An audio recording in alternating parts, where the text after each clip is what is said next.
We have breaking news. Vice President Harris is speaking at the residence before she participates as a CNN town hall tonight in Chester Township. Let's listen. He said he wanted generals like Adolf Hitler had. Donald Trump said that because he does not want a military that is loyal to the United States Constitution. He wants a military that is loyal to him. He wants a military who will be loyal to him personally, one that will obey his orders even when he tells them to break the law or abandon their oath to the Constitution of the United States. In just the past week, Donald Trump has repeatedly called his fellow Americans the enemy from within, and even said that he would use the United States military to go after American citizens.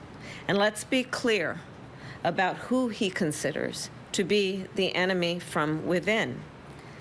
Anyone who refuses to bend a knee or dares to criticize him would qualify, in his mind, as the enemy within, like judges, like journalists, like nonpartisan election officials.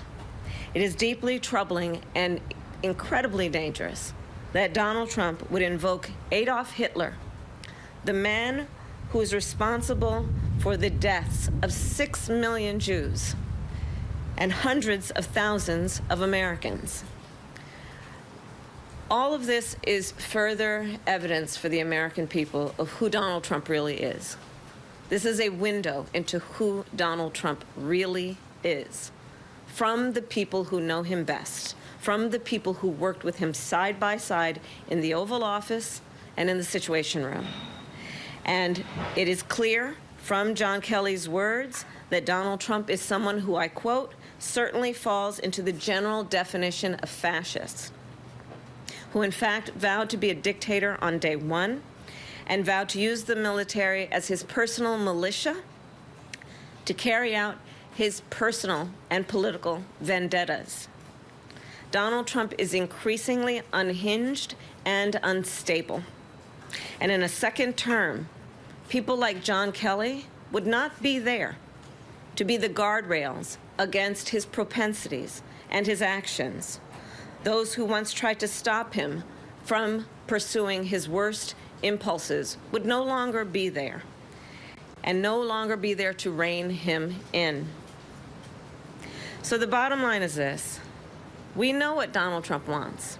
He wants unchecked power. The question in 13 days will be, what do the American people want? Thank you. Vice President, do you have any reaction to what the President said about locking him up?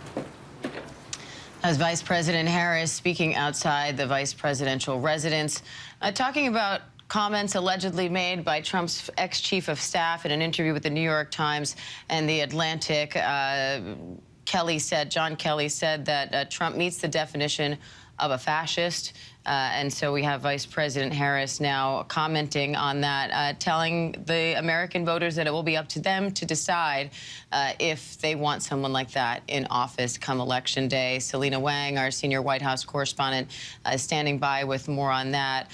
Selena, how significant are these comments by General John Kelly 2 weeks to Election Day to hear a former chief of staff of a former president make these kinds of comments?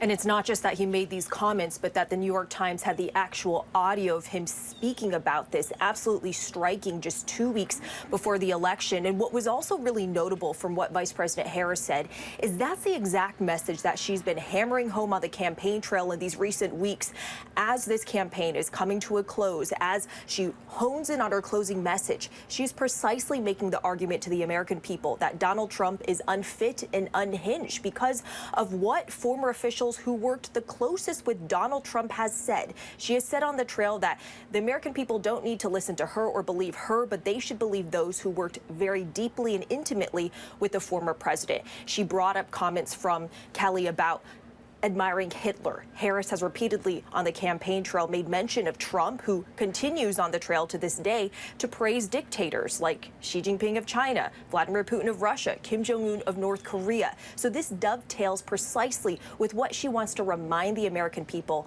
as there are only weeks left for them to make a decision. And I want to bring in Alex Prochet there in Washington. Alex, Trump is in Georgia campaigning today. His campaign has called Kelly's remarks fabrications. How do you expect them to respond now that Harris has commented on this directly? And what do you expect to hear from Trump today in Georgia?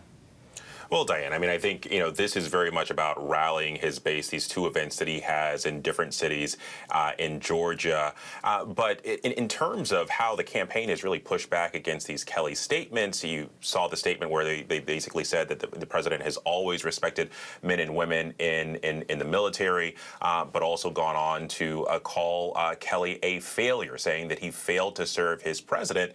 But even that, Diane, is in stark comparison to, or stark contrast to just what some of the biggest Trump surrogates this election cycle have said about the general. You have Tom Cotton, the Republican from Arkansas, who said John Kelly is a great American. Anna and I are proud to call him and his wife Karen friends. You have Senator Lindsey Graham, who said that Secretary Kelly at the time was one of the strongest and most natural leaders he's ever known, and also praise from then Press Secretary Sarah Huckabee Sanders, who was defending John Kelly at one point, said if you want to get into a debate with a four-star Marine general, I think that's highly inappropriate. And so, I mean, that's something that kind of pales in comparison with what you're seeing in these statements, with the Trump campaign really lashing out and bashing him.